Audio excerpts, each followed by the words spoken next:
You've been running a program you didn't write, but it's destroyed every relationship you've had, including the ones that never started. Before anything else, next time you're about to send that text, go cold, or blow up over something small, stop. Ask yourself one thing first. Is this about her or is this about me? That's the tool. I call it the source check.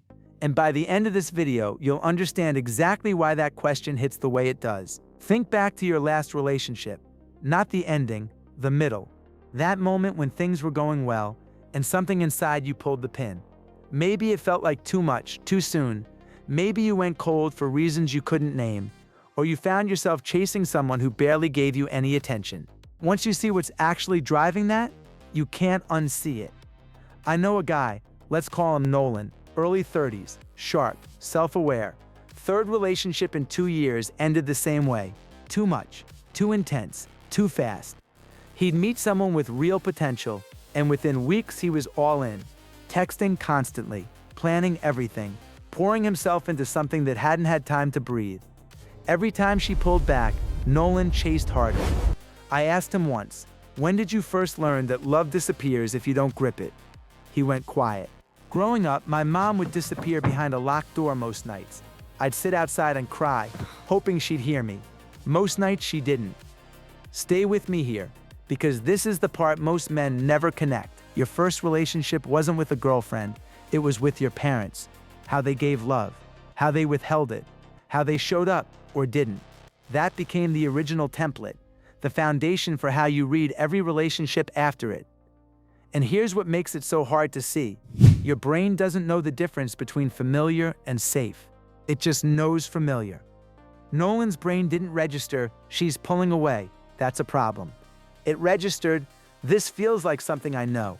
And then it ran the only strategy it ever learned. Grip harder, chase louder, sit outside the door and wait. Your brain is that specific. You'll meet a woman who barely texts back, barely shows up, gives you just enough to stay interested, and something inside you will feel like you're finally home. Not because she's good for you, because she's familiar. Your nervous system quietly files emotionally unavailable under comfortable, then builds a case for why she's worth it. Warm, consistent household, your brain expects that. Cold, unpredictable one, same thing. Whatever the pattern was, your brain filed it, and it's been recreating it ever since. I call this the blueprint. You've been running it your whole life. You just didn't know it had a name. This doesn't just follow you into relationships, it walks into every room. The guy who overtexts, overcommits, all in within 3 weeks is echoing the kid who learned love disappears unless you grip it. The guy who goes cold the moment things get real echoes the kid who learned that closeness means getting hurt. The guy who keeps choosing women who run hot and cold. The chaos feels like home. He's not unlucky, he's just replaying what he knows.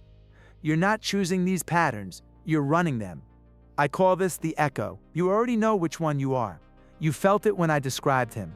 That recognition, that's where the first tool starts. I call it the pattern map. 3 questions. How did your parents give love? Consistent or conditional? Warm or unpredictable? Present, or was there always a version of that locked door? New patterns only come from new experience.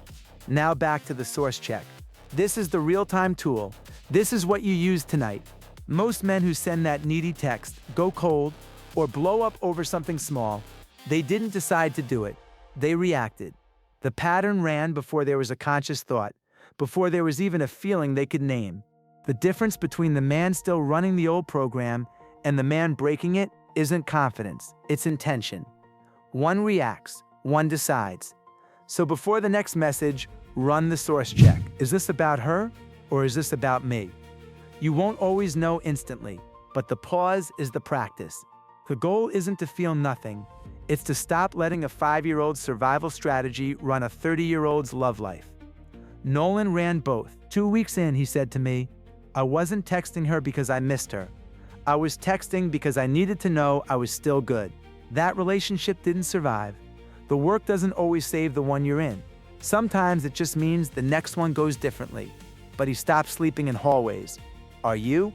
Episode 8 is next.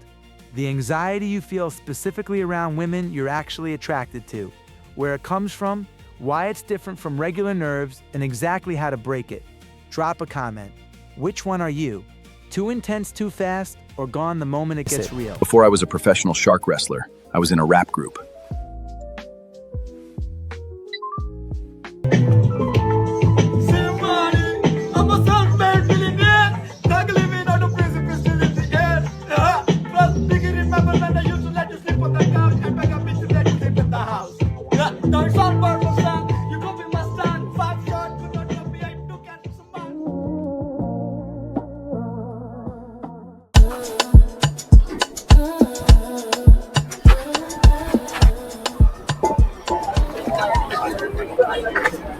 I love your hair. Thank you. I think we should trade hair for one day. With what? We should trade hair for one day. Just for one day. Yeah, probably. Were you playing something?